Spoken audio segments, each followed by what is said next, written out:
on Facebook, and then we can start the conversation promptly. Okay, starting.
Okay, welcome everybody.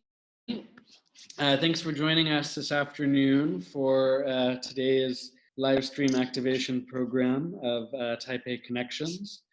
If you're joining us for the first time, Taipei Connections is an initiative that Taipei Dangdai has launched this week in order to try to keep Taiwan connected with the global art world. I'm really excited that today we have an event that does exactly that. So here in Taipei, we're lucky enough that most of our public museums are still open. There are a lot of excellent exhibitions that we can visit, so we thought we'd share one with you today.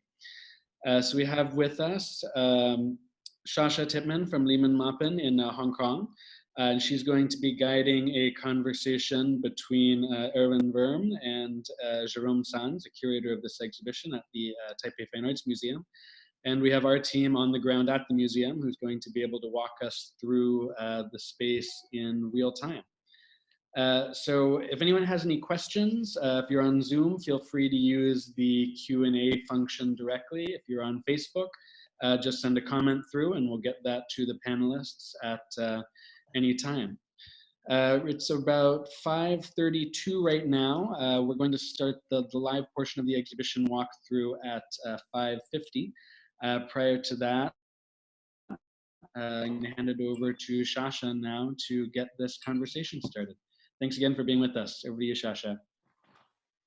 Oh, sorry. Hi, everyone. First of all, welcome to our virtual walkthrough. This was a really special exhibition that we are so grateful was able to happen with all things considered. I have Erwin Wurm calling in from his studio in Vienna. We have Jerome Sanz calling in from Paris, and I am calling in from Hong Kong.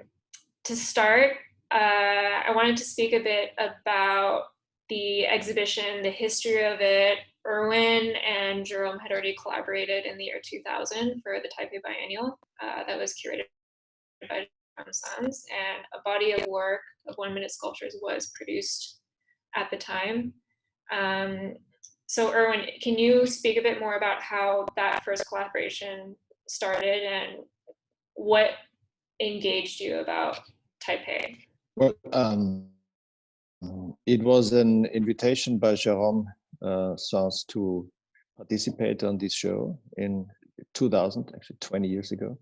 And it was very exciting for me because I could go there and I wanted to realize 1-minute sculptures with public and volunteers, and we were looking for them, and then we tried things out, and we were walking around in the streets and the places, and saw a beautiful city, very vivid and very interesting, and then we could do the pieces, and it was very both exciting and funny also, and joy, because we found open people and people very much interested in art, and for that reason it was just great.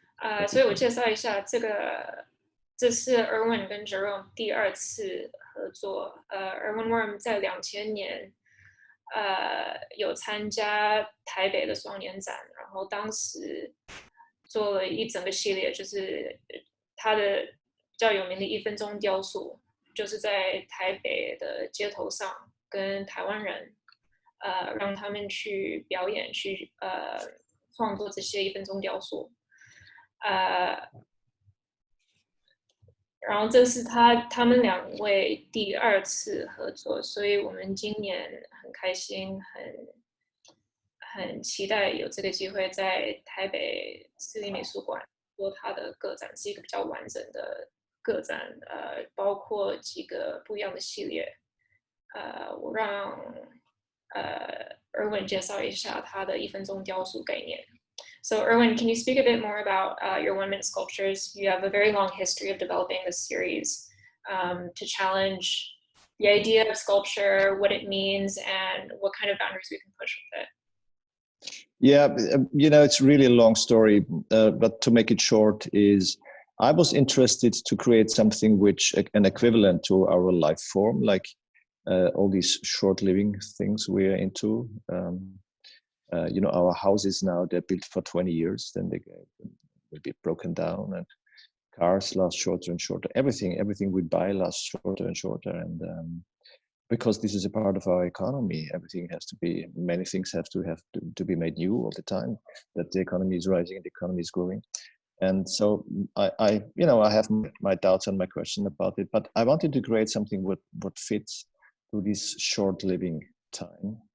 And I started with various other projects, but then at the end I found something. And what's interesting in these pieces for me is they have a beginning like every art piece, but the end is calculated. So there's the end also. Because when you think back and remember what Michelangelo, for example, said, he said when he makes a sculpture, he should be even able to roll it down a mountain and still should exist for 500 years. So that's a totally different approach and a different concept. 我简单介绍一下，他在研究时间的这个概念，时间跟雕塑有什么关系？因为我们现在买的东西、住的房子，现在花的时间比较少。比如说你有一个房子，现在很难有这个状况，就是你会住在这个房子20年，可能只有2年或3年。然后我们现在穿的衣服、买的东西，1-2年可能就会丢掉，所以他对时间这概念很有兴趣。然后其实你了解一个雕塑比较经典的概念，就是你做一个雕塑，它会待500年或600年，所以是一个很长的时间。那时间跟雕塑有什么关系？他就在研究这一点。Jerome, do you want to speak a bit about the collaboration that you had this time and how it was different 20 years ago versus in 2020? How the 1-minute sculpture has changed? What was different about your collaboration? Thank you, Sasha, for introducing The interesting part of this show is, despite the complex and difficult sanitary situation in the whole world, we were able to maintain it. It's one of the rare exhibitions around the world. It has been opened April 1st. It was not a joke, but a reality, and still is on. And this show has been done exactly the way we are discussing. We were working throughout this digital situation and building up the show without, unfortunately, going to Taiwan. This show is an exhibition as a story. As you said, it started 20 years ago. Every show is or should be a story.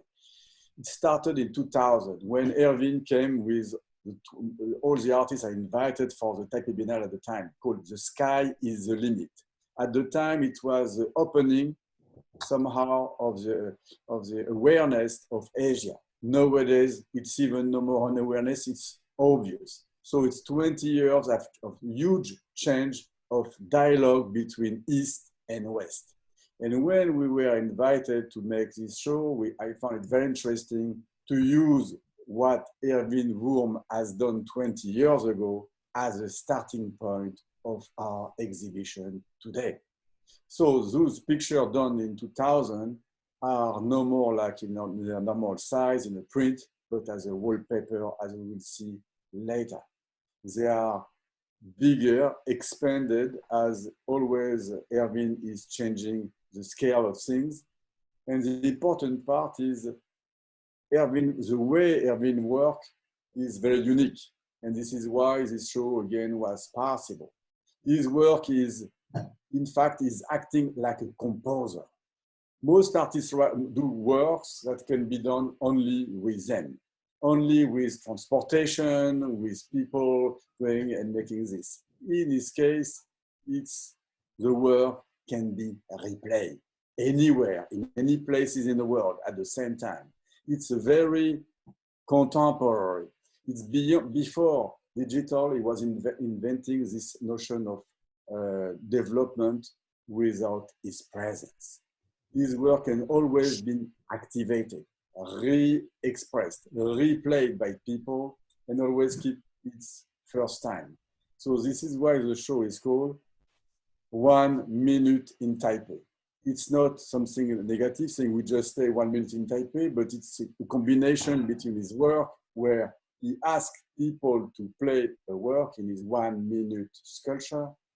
And when you make a photo of it, it becomes eternal. So from 1 minute to eternity. All his work is between this, expressing this thing. So it's enlarging what normal, the time frame of an artwork is and what means making a performance. 所以 Jerome 一直刚解释说，这个展览一个重点就是它需要跟2000年的系列的1分钟雕塑跟这一次展览有一个很清楚的一个关系。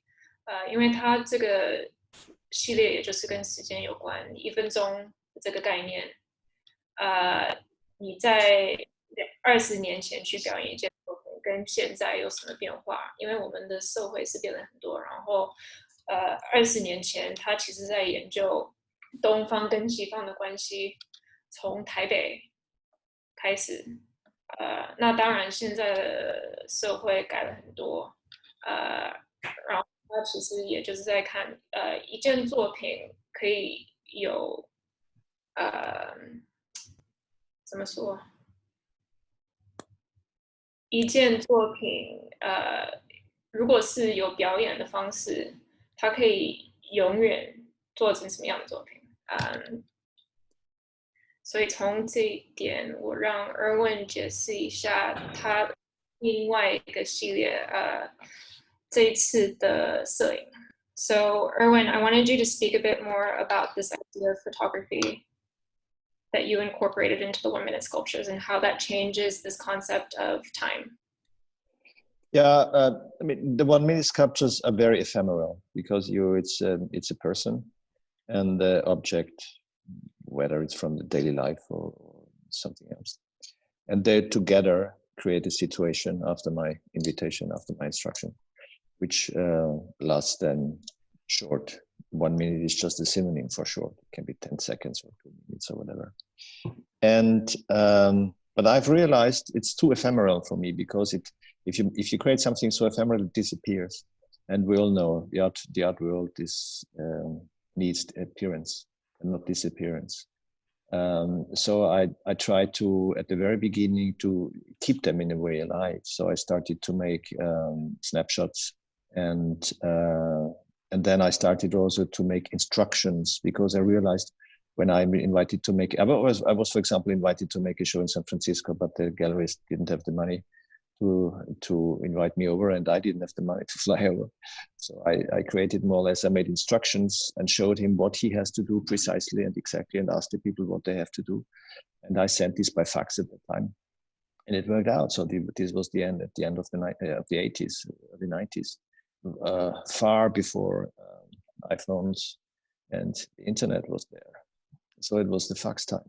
And this was possible all of a sudden. So, but I think better now to translate, otherwise it's too long and you forget. 我刚刚问他的就是摄影跟1分钟雕塑有什么关系，然后他说1分钟雕塑，因为你要去表演它，然后保持一个姿势1分钟，如果你每次表演都不一样，它的意思会消失，所以他就是开始用摄影去把这个1分钟雕塑保持一个永远的一个情况，然后他这一点已经实验了快20年，所以我们这次等一下就会给你看新的作品跟20年前的作品，我们会有人去表演这些1分钟雕塑，让你去了解一下。Okay, so and sorry. No, go ahead.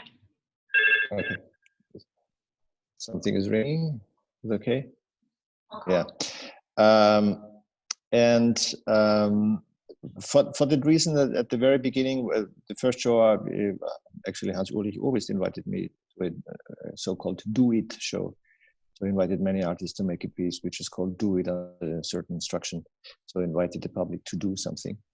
So and on that occasion, I created a drawing and made a special piece, and then we asked the people that somebody makes a Polaroid of them, and then they could either take the Polaroid at home with them, or they would pin it on the wall. So it was in a way a growing piece, because everybody who came could participate by adding his interpretation of what I suggested. And this was far before the selfies and the iPhone. So as I said, it was Polaroids. And then I started to go outside, and Taipei was one of the first series, not one of the first, it's not true. It was a couple of years I did this, and then Taipei came, and I started to do these pieces outside on the streets, in the places where public art exists. And for that reason, I made bigger photos and I used a better camera. So there were no snapshots anymore. But then, of course, the problem starts because history of photography is knocking at someone's door. And yeah, that's another story then. I have to say, I was, as someone who's grown up in Taiwan and Taipei, I was very impressed with how you were able to first capture that spirit of the streets of Taiwan, of the everyday life, the objects, the people. How much time did you spend in Taipei the first time to really get to the soul of it? I was there twice, I remember. I think it was a week or so, not so long. But you know, things happen very fast when you're in the city and when you walk around with open eyes. And then, of course, I met all these people who were from Taipei, and they told me many things, and we were walking around and they showed me things and pointed things out. And Jérôme was there, and we had a discussion, a vivid discussion. It was a vivid process. Yeah, and then things were happening quite fast. And the interesting part is the way he produced this photo in public places, because most artists will come with a big crew. He comes only with his camera. And often it was people just standing there, and he asked them, can we do this for me? 1 minute, bam, and he was doing the photo. So it was really like in a very simple, natural process. Nothing was set up, nothing was prepared in advance, everything was made in the instant. Yeah, it's very contrary to the concept of other artists. They make all these gigantic sets, and I hate big teams, and I would basically love to do it only with myself and a small camera.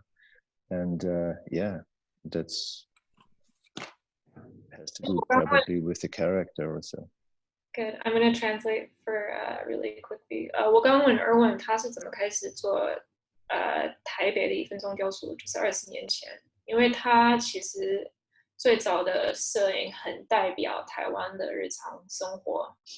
然后他说他去了2次，然后因为只有他带他的相机到台北的街头上，他很快就可以了解什么是一个很普通的台湾物品，还是比较普通的生活情况可以去拍照。所以他是从这一点开始，因为跟其他艺术家不太一样，他是很喜欢一个人去工作。是有一整个团队。I think we're going to start the demonstrations now with the virtual tour. Okay.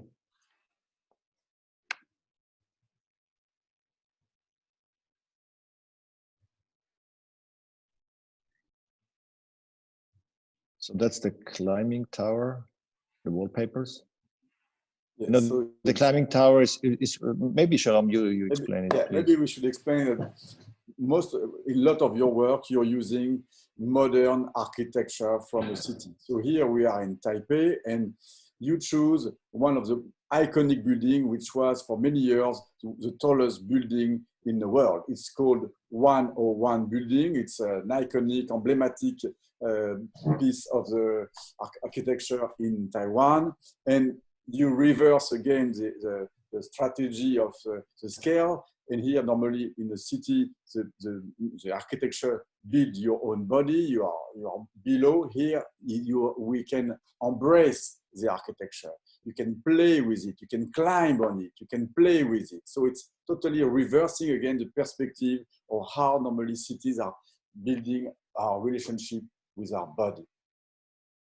So that's actually a cut out of this 101 building. So it's in reality, of course, it's much larger, but we cut it the middle out so that people, you know, it's a little bit more in a way abstract now.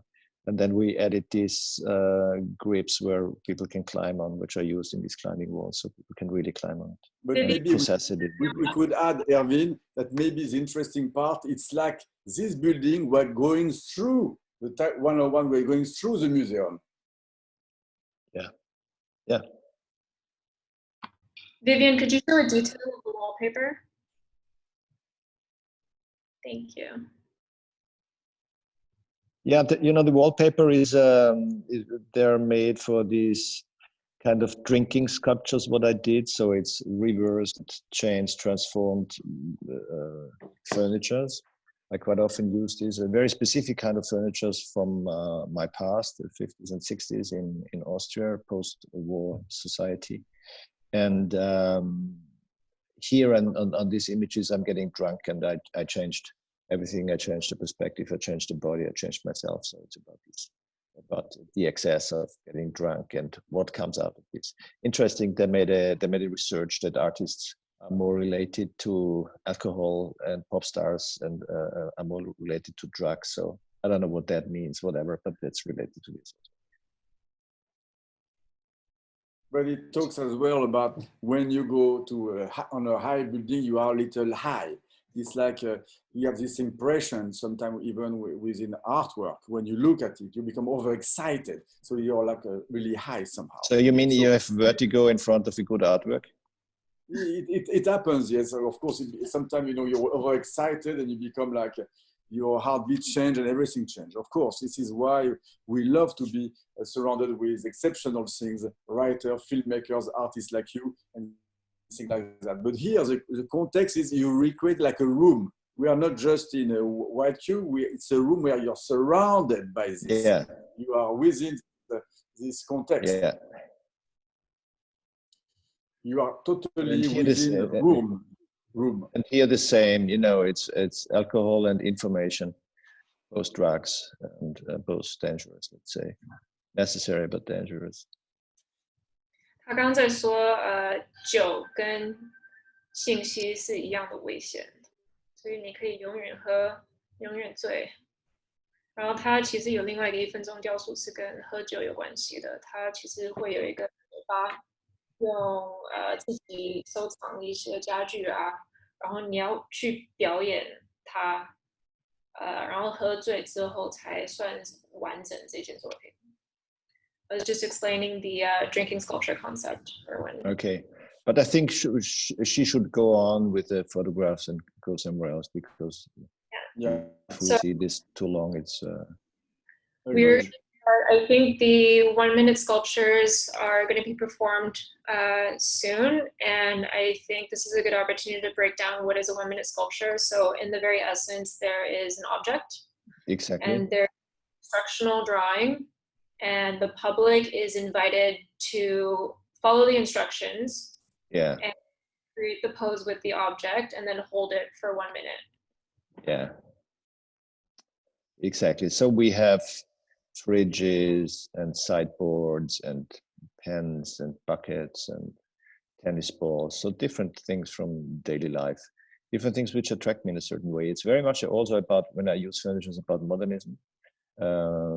Again, the mid-century design and architecture in Europe, which spread a certain idea outside to the rest of the world, started at the beginning of the 20th century. So here you see a piece which is called TV. You see there is a hole in the sideboard, and the person has to put his head through the hole. I think you cannot see it here. Really, nobody, people cannot see that there's the head through. Yes. So again, it's what I was trying to explain earlier.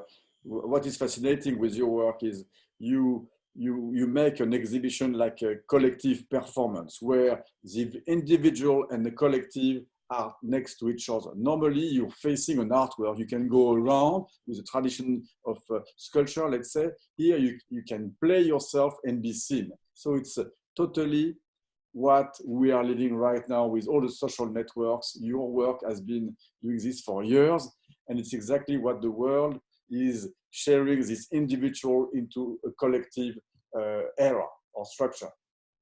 Yeah, it's a totally changed, a totally different perception, because normally we go through a show and we are subjects watching something, right? And then when you accept the invitation and do a piece under my instructions, then you change and you become an object being watched by others. That's totally different, and that's so interesting. And you only experience this really when you do it, when you're able to really realize it. Oh, yes, and also I wanted to mention we do have these demonstrations happening at the museum because of sanitary reasons with the coronavirus situation, but also you have a very responsible way of displaying how these are done. Yeah. These are seasoned actors. 我用这个机会介绍一下1分钟雕塑的简单介绍。它就是有一个艺术家会指定一个物品或几件物品，然后它底面上会有一个小的手稿，就是你要按照这个姿势保持1分钟，你就作为这个1分钟雕塑。所以它其实是一个互动概念的作品。然后因为现在病毒的情况，我们有美术馆的一些员工帮忙去表演它。可是，在平常的展览 ，Erwin Wurm 的展览，你可以自己去表演，然后你可以自己作为一个雕塑。I was just explaining how in normal exhibitions, anyone from the public can participate in these sculptures, and then you become the sculpture yourself. I think we were fortunate in your Venice Biennial 2 years ago. There was a lot of audience participation with that. Do you know what the numbers? Sorry? Do you know what the numbers were at the Venice Biennial? No. No. No, I don't know. I'm not counting. What I wanted to add is sometimes, like here, this piece is called Theory of Painting. So it addresses certain philosophical or psychological moments or ideas, and expresses certain matters and patterns of our society. And I'll try to look on these things from another angle. Let's say I'm very much interested in the absurd. I feel related to the absurd theater, but also to the paradox, because I strongly believe when we look to our society, to different matters and things, and we're able to address this from a paradox point of view, we see something else and we see different things, and it's so important for our lives and for our world at the end.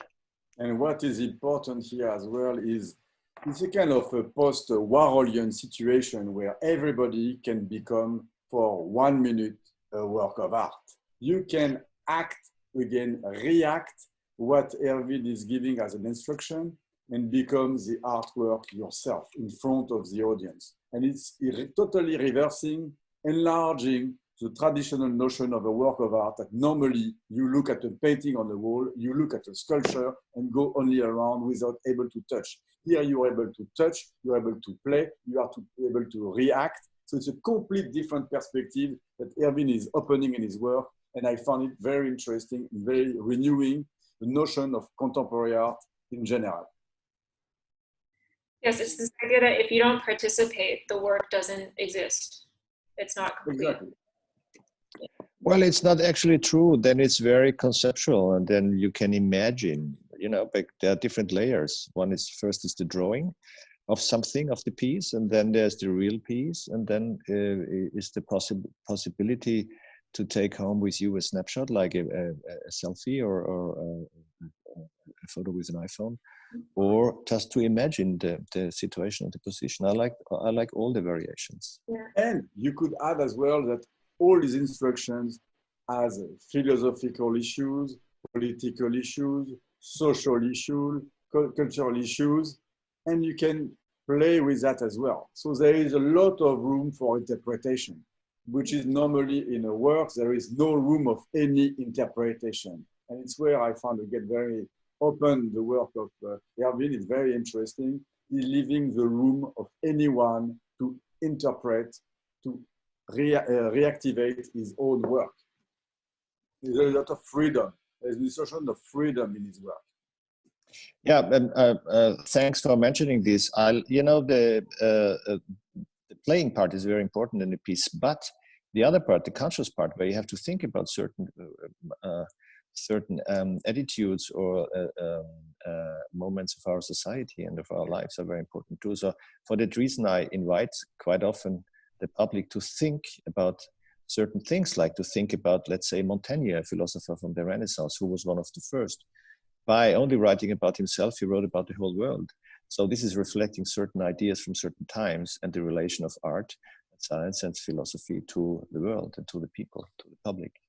But always with a notion of irony. Always with a notion of not to be too serious, too dry. Always this opening of possibilities. So this piece, I think, is called Theory of Hope. The stuffed animal on the back of this gentleman. Erwin Wurm 用的语言表面上当然是幽默，可是他其实也在研究很多不一样的哲学，比如说一个是悖论，另外一个是荒谬，去了解我们很多社会的一些问题啊。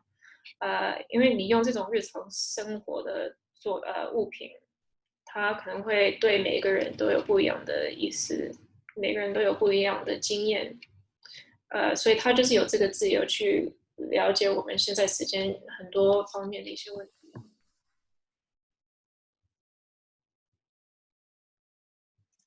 How has the philosophy of the women sculptures changed? You mentioned with the theory of hope, one philosopher. How do you take another philosophy and apply it to a new 1-minute sculpture? No, but this didn't change. It's pretty the same since the beginning. I developed it. What changed totally is the approach of the public, and because at the beginning, as I said, it was Polaroids what we used and gave to people, and then all of a sudden, the the mobile generation took over, and it became viral in a way, and it created also a space for their own creation. So people started to have these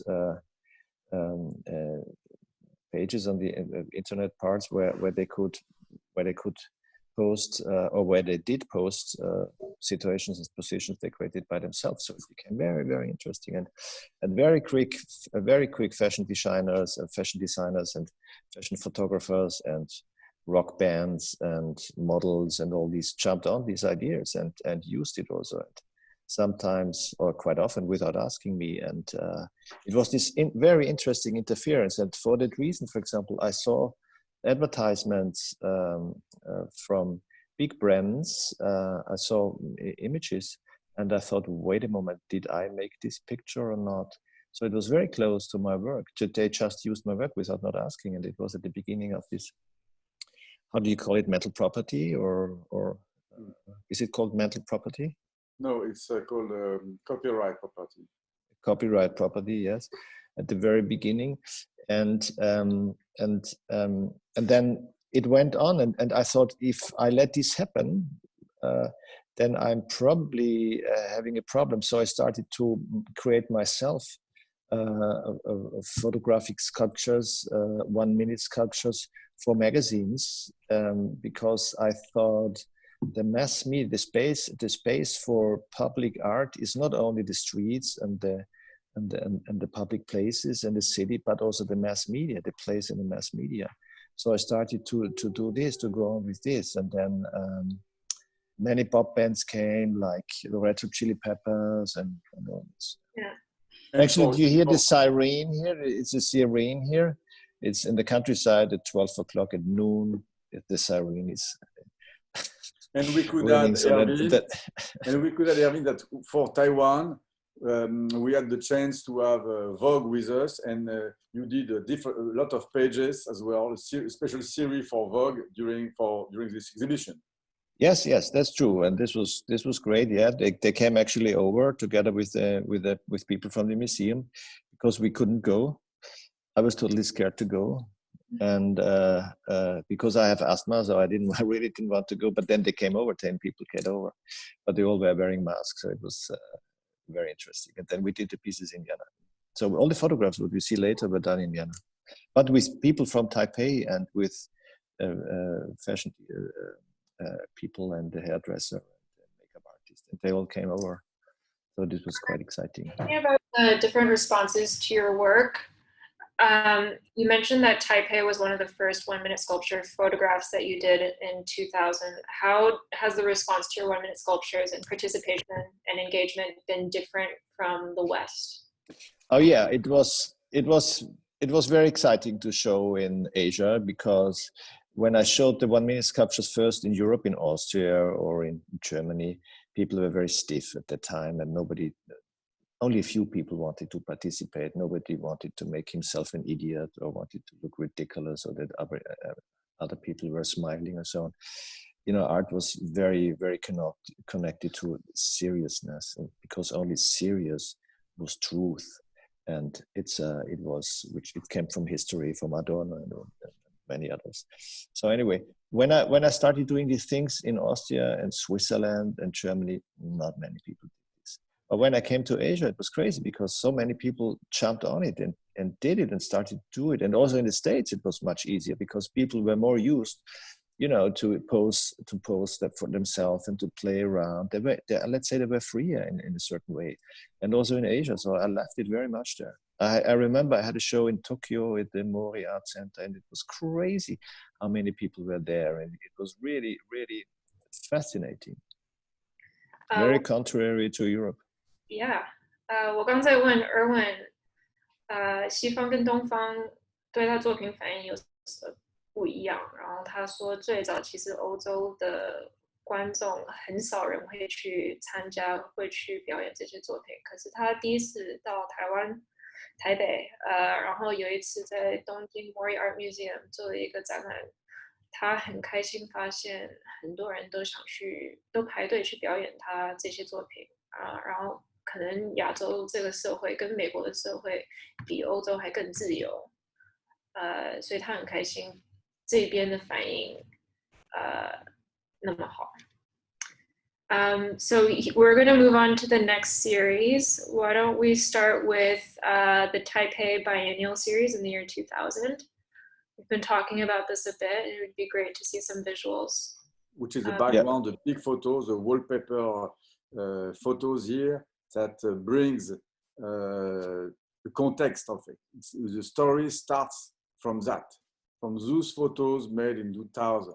And normally those photos should have been full or a complete wall, but we had some issues with the measurements anyway. Vivian, can you start with the wallpaper? Yeah. So this to me is very typical Taipei. It's a scooter city, always has been. It was fascinating when we arrived in 2000 because for Europeans to see those waves of thousands and thousands of scooters within the city was really fascinating for all of us. And Erwin was immediately wanted to do this, and it was so right. So one cannot see really what's happening here. It's a guy on a scooter or a girl on a scooter. I don't see it clearly, and she has two helmets, one in front and one in the back. So that's how the pieces are created. Very, very quick, and sometimes not so quick, sometimes longer. But I try to reflect and to react on what I see and what I find.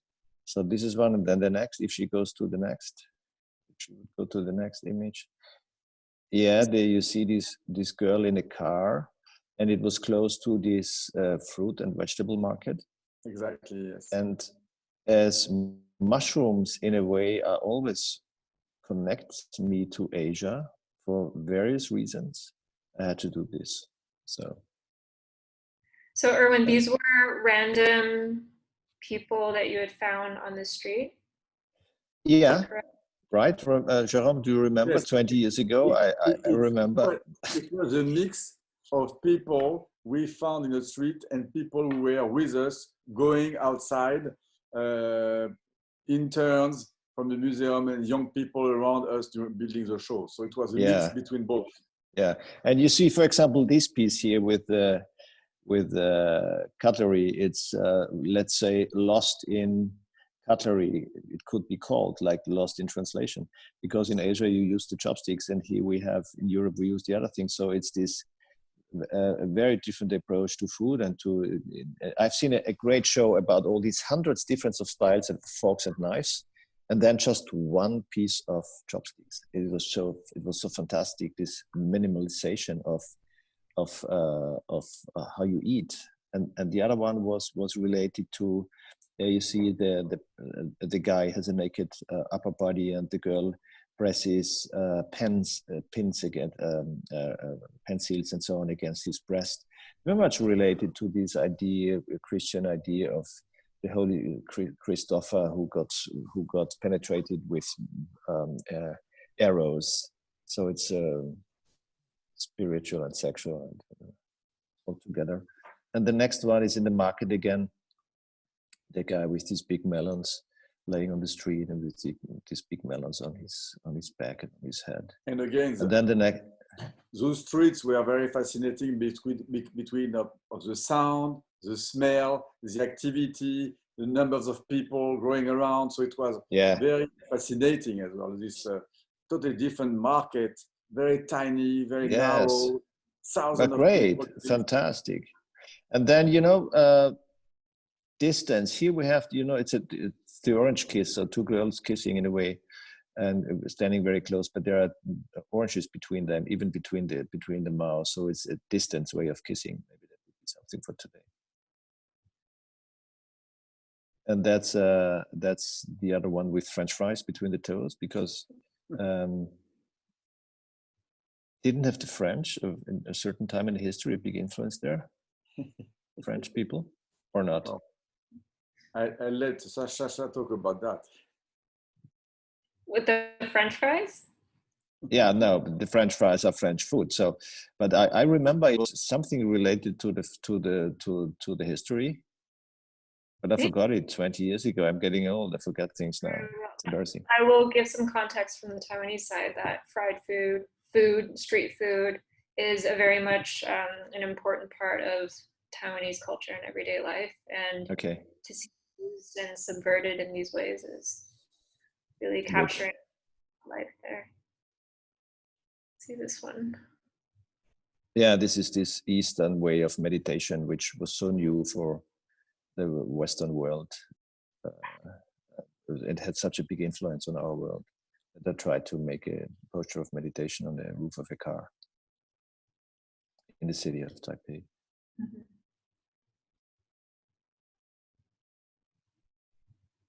And this is the next one is again a gesture from the West. It's this kneeling in front of someone or in front of something or in front of the eternity or in front of God. This kneeling down on the street.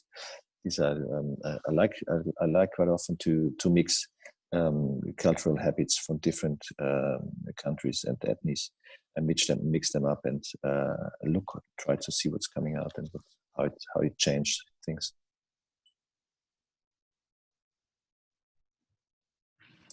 Yeah, and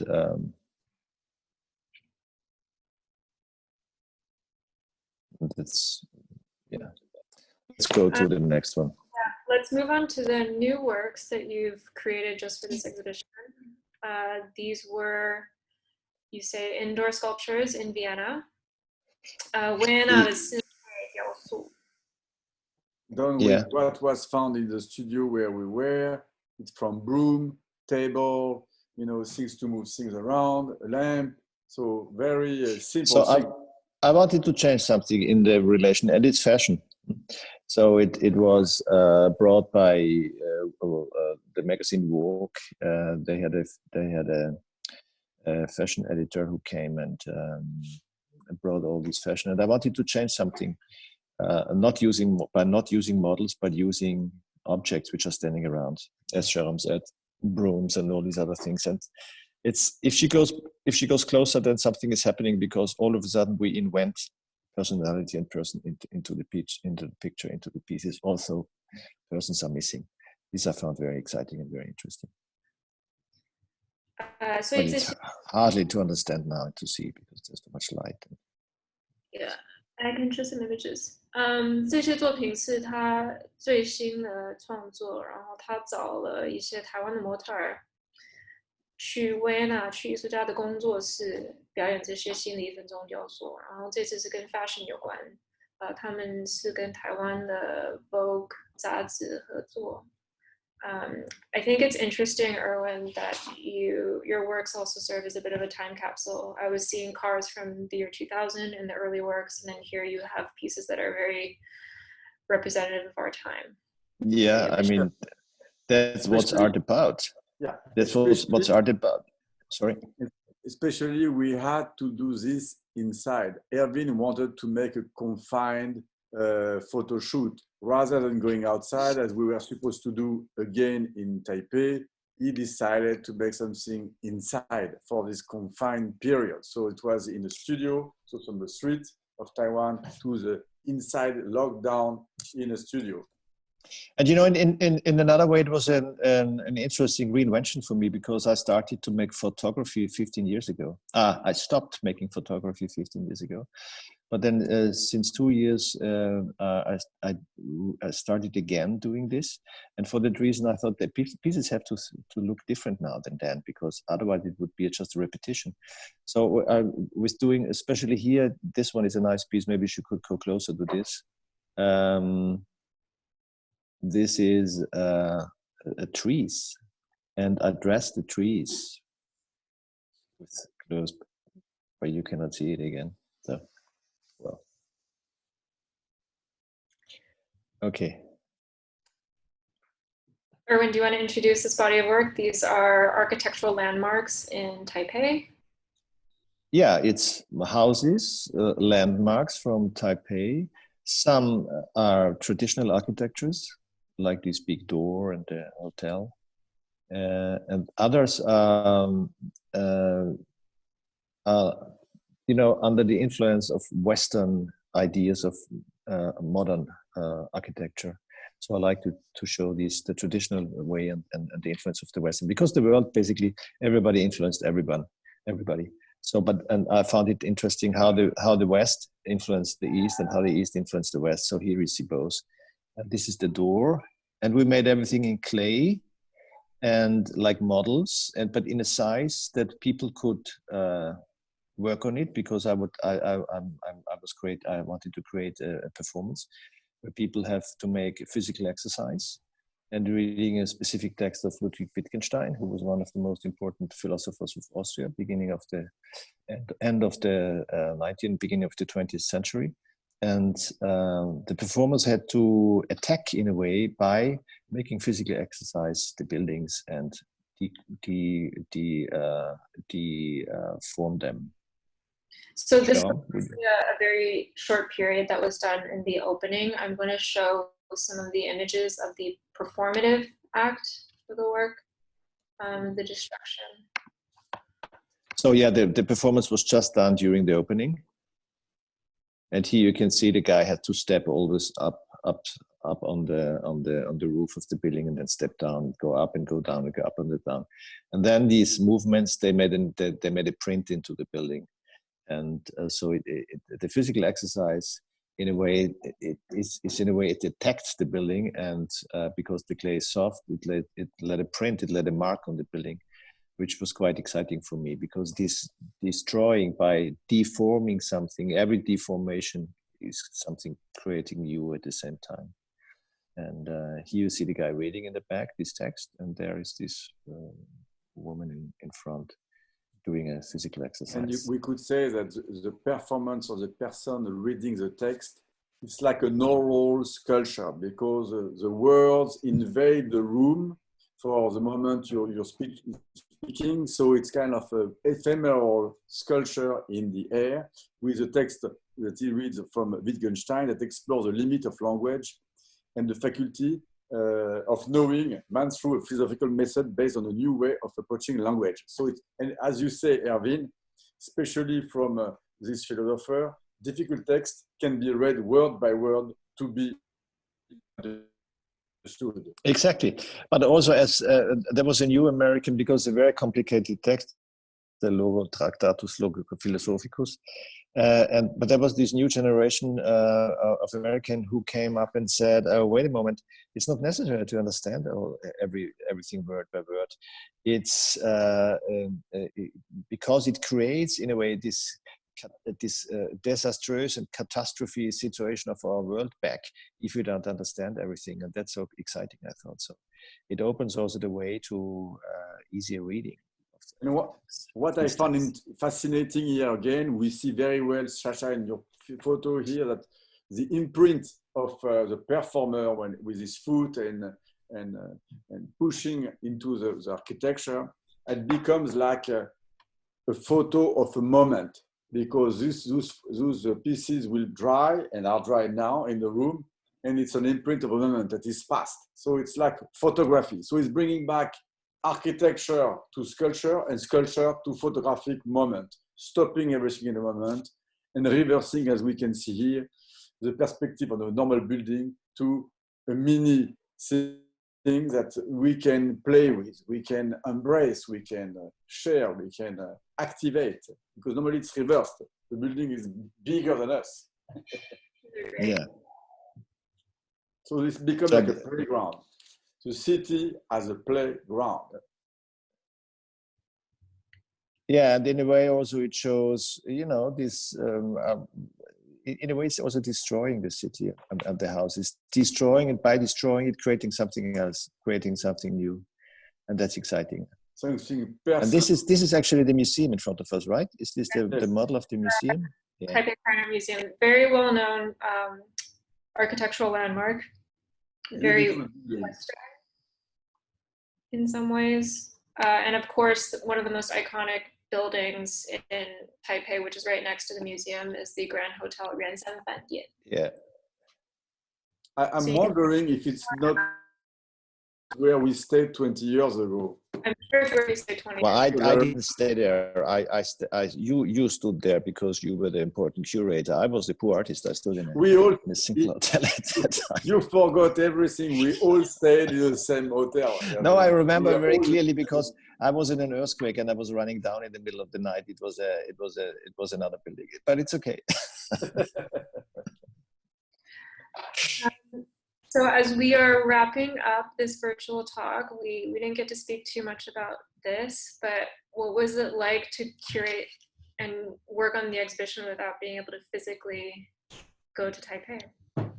It's the first ever time in my life that I make a show without being there, without feeling the space, without embracing it, without making every details and following with the artists and the local team of curators and technicians and everything. So it's the first time, but it has been a fantastic experience because Taipei Fine Art Museum has a great team, and we were able, like for the Biennale, to do everything, but here with another modus operandi, a very unique one. So we were like improving this new period with Erwin and making something impossible possible. But again, it's because of the nature of his work that things have been possible to finalize this show. If it was a traditional painter or sculpture, that would have not been possible because we could have been transporting anything. So that has changed totally.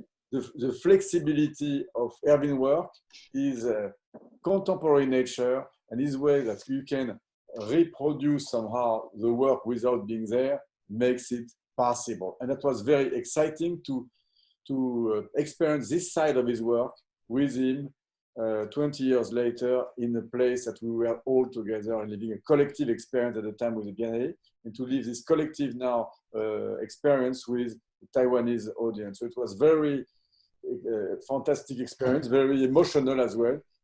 What I liked very much was the collaboration with the team there. The people from the museum, they were great, and also Sasha helped a lot. And it was really great. It was a long, complicated process. It looked so easy when you make a long distance exhibition. It's a structured exhibition. But it needed a lot of patience from everybody, and especially from the people there. But they did a great job, and I'm very grateful for that. And I really wanted to say thank you. And even they were courageous to open the show, to let the show open, because many other of my shows were just postponed because everybody was scared. But they did it. It's fantastic. I must say it's just unique. Everybody I tell it says it's unique because all the other shows are closed. So it's really fantastic. Thank you very much. I think the subject of it is certainly interesting since we're living in this parallel universe. And I think it brings a bit of positivity. So yeah. 我们这次感谢有这个机会让这个展览准时开，因为关于病毒情况，大部分的全球的美术馆展览大部分都取消了。然后这次虽然艺术家策展人没办法去现场策展。我们很感谢有美术馆的支持，有台湾人的支持，让这个发生，真的很奇妙。然后我们都很感动，然后希望你们都有这个机会去参加，去表演一分钟雕塑，然后自己去看看。Do we have any questions that we want to take? Thanks very much for the conversation and the walkthrough. That was really enlightening on both fronts. It was really wonderful to hear that kind of history going back and forth through Taipei. There was one question that came up on Facebook from Benedict Yu, who was wondering, with regard to the 1-minute sculptures, if it's related to the gamification of art. Do you have any thoughts on that, Erwin or Jerome? No, I don't know. No, not for me, but maybe Jerome. I'm not sure to get it, to be honest. Can you reframe the question? Gamification. Not sure I can get back and forth to him in time, but I think it was he was interested in participation, this kind of participatory element, and how that kind of becomes something playable. Well, all Erwin work is about that. It has been from the beginning, all his work, from the sweater to now, a big part has been how to share the work, how to make the work visible, extendable without his presence, with only instructions. So it's based on that, and how to make from individual to collective, how to create a stage where everybody can play, where you can be an extra, an actor, or the audience, or the three of them. So normally we can only be the audience. Here he has reversed totally the stage in putting you, possibly, if you want, no obligation, but you can make it and try, test it, and make it for you or for your friends, for the people in front of you. So it has changed completely the scope of what can be an artwork, what is its identity, what is its nature. So it has made a kind of a revolution, if I could say myself, about what is a work of art today. He has pushed the limit as far as possible. He has made somehow what Bruce Nauman, with his video in his studio, 24 hours, shooting it and showing that every second is a work of art. So even this little mouse that crosses the studio is part of this work. So he has pushed the limit to make a work of art with a new pair of eyes. I think this is why I'm still excited to work so many decades after with Erwin. It's because it's always refreshing what art is about, and including political against social issue, cultural issue, personal issue. There is all the different layers in one, but you choose what you want to see, what you want to act or react. There is all those generosity, this multiplicity in his work that make it very dynamic, very contemporary. Fantastic. Well, thank you very much. It's been a real pleasure listening to the three of you kind of bounce back and forth these experiences. So thanks again for being with us here today. If you haven't been online to Taipei Connections yet, please do check that out. Make sure you look at Lehman Maupin's booth, where you can see some work by Erwin, as well as Tony Erza, I believe, is on there too. I think the next time we're online is tomorrow afternoon at 4 p.m. We're doing a panel on pathos and painting with Zhao Gang, Liu Song, and the director of Bastion Gallery speaking on Anselm Kiefer's work. So I hope everyone can come back and see us again then. Thank you very much for being with us this evening, and I hope everybody has a enjoyable weekend. Great, thank you. Thank you very much. So much, Sasha, for everything. And thank you. Thank you. Bye-bye. See you soon, all guys. In real time, real place. All right.